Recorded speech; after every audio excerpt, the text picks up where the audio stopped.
Okay, good day, grade 8. So, let's just go from the comments. So, what I want you to do is head up your paper, unit natural disasters. We're going to look at impacts of hurricanes today, and we'll hopefully describe them and categorize those impacts today, okay? So, once you've done that, so pause the video, then move on to that. Then we look at the effects. We can separate them into two. We've got the primary and the secondary effects. Now we've talked about this previously. You have this with other natural disasters. But yeah, the primary effects are the immediate impacts of the strong winds, the heavy rainfall, and the storm surges.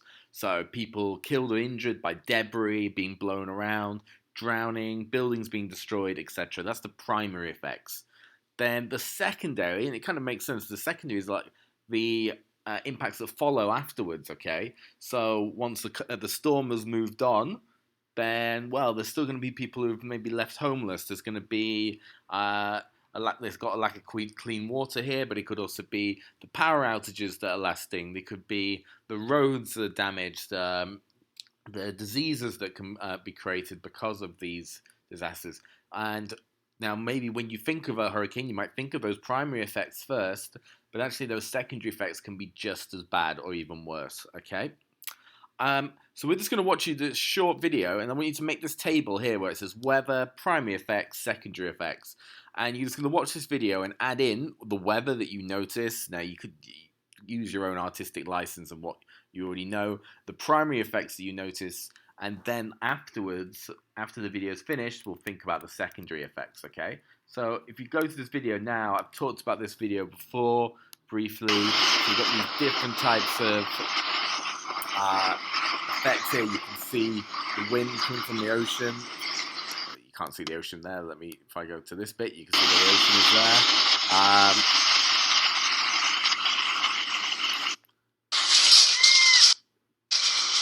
For building damages,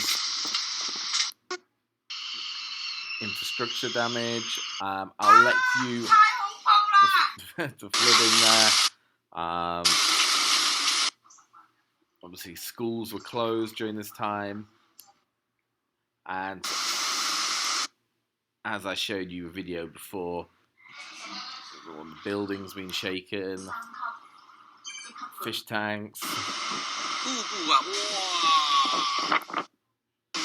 and then, as you remember that time, people who didn't follow that warning, and someone having to come and help that person. This is actually by the harbour. You can see the power of the winds there.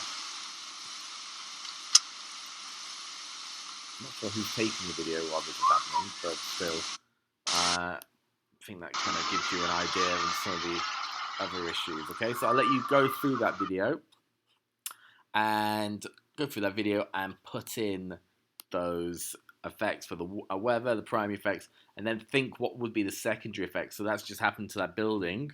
What are going to be some of the effects from there?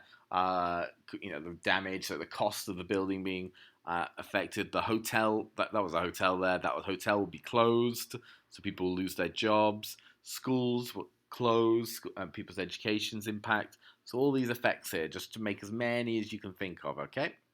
Then I want you to put the environmental, social, or economy.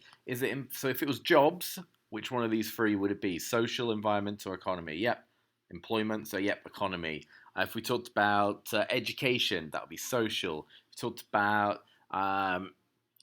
the environment, the natural habitat, that's going to be the environment, okay? So go through these effects, the primary and secondary, and think which ones are social, economic, and environmental. This will help for our task later on. So those that do this work here will make the last task for the assignment this week so much easier. Okay, we're going to look at then also these hurricane impacts in the future. How might climate change impact distribution of hurricanes, the frequency, the intensity, and how strong is the evidence? Now let's watch this. So I've got a link here. You can watch another video here, and I'm going to briefly go through. In the genesis of storms, science see the end. Seen from space, you could almost say Irma looks beautiful. On ground level, though, she has a very different face. The Caribbean island of St. Martin hit by 185-mile-an-hour winds, and Irma is still going, heading perhaps for the US mainland. It is what we sometimes rather helplessly refer to as an act of God. No one to blame, nothing to be done but pick through the wreckage, mourn the dead, and count the cost. But with two major hurricanes, one after another, is this perhaps something else, an act of man, or at least man-made climate change?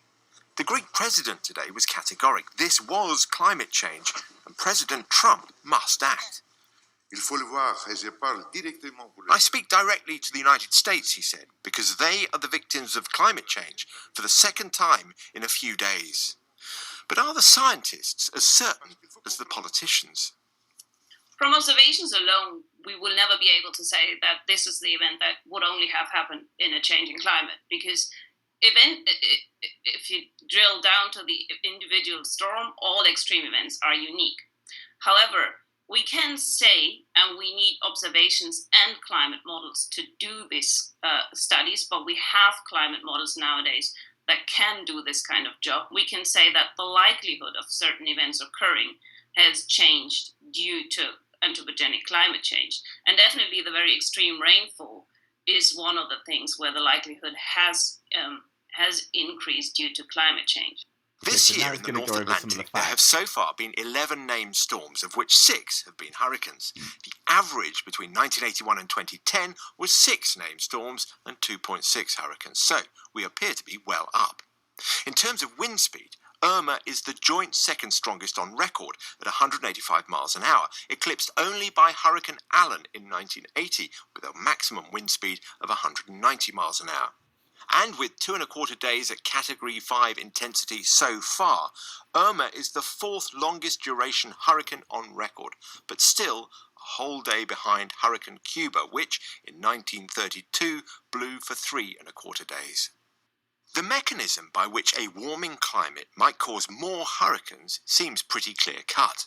The fuel that drives hurricanes is water vapour, and the water vapour is evaporated off the sea surface, and the warmer the sea surface, the more water vapour is evaporated. So that's all revision from what we did last lesson. There's more energy to drive the storms.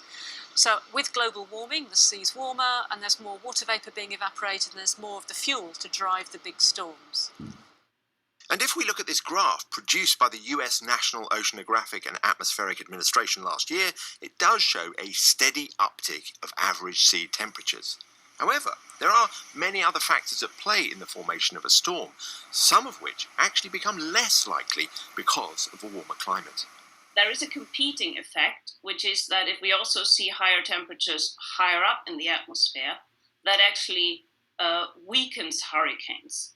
And so we cannot say that we will see more intense hurricanes full stop in a changing climate.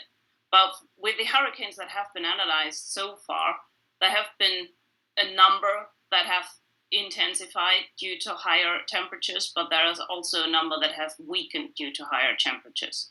But certainly what we can definitely say is that the associated rainfall inland, there we see the effects of climate change most strongly. It's true that with 49.32 inches of rain, Hurricane Harvey is the US record breaker so far, but it's not by much. Tropical Storm Amelia in 1978 dumped 48 inches, and Hurricane Easy in 1950 dumped 45.2. And Tropical Storm Claudette in 1979 dropped 45 inches of rain, and none of these would presumably be blamed on climate change. So we can't say a specific storm now is due to climate change, but we can say if we look over decades, we'll be able to see that the intensity of the storms is going up. What has caused the storm that brought them so much misery is probably not of much interest to the people in the Caribbean having to rebuild their homes and lives. In the genesis of storms, science can't offer certainty, just probabilities and trends over time. Okay, so they gave kind of a mixed answer there, okay, but we could make some conclusions, okay, so let's go back to the slideshow, and we can say distribution where tropical storms are found. Will it impact? No, they're not expected to change, so it'll stay in the between the tropics, and areas such as Europe won't be expected to suddenly get these tropical storms that develop into hurricanes. Intensity, yeah, it looks like the evidence seems to be pointing towards they'll be more powerful. Category 4. The number of 1 to 3 though will then decrease, so it's kind of a mixed answer there. Obviously, the 4 to 5 are the more damaging. Will there be more tropical storms occurring every year? It seems like the number will remain the same. Okay, it's just more the intensity. Okay, to the second lesson, so we're going to look about preparation and responses. How can a country prepare and respond to hurricanes? So what can we see in this picture? We can kind of see this emergency response. So just after the event, or just before maybe, if they're planning, they think that the event's going to happen, they've got these kind of survival kits, okay? Can you think of any other examples? Why do you think this might be happening, okay? So, in geography, we talk about for natural hazards, we refer to the 3 Ps, okay? Can you think what the 3 Ps might be, just by looking at those pictures? So, yeah, we got prediction. So, predict, oh, it's coming this direction. We think it's going to hit these islands. Protection. So, protecting your house, protecting the building, protecting the island. And then planning. So, what will you do? If this happens, what will you do next? If this happens, what will you do next? Okay, so look through an activity with the 3 Ps. Think, are they planning, prediction, or protection? Make your own key and go through. And so maybe color it in one color. If prediction, so blue, and go through that way. You can check your answers on the next slide.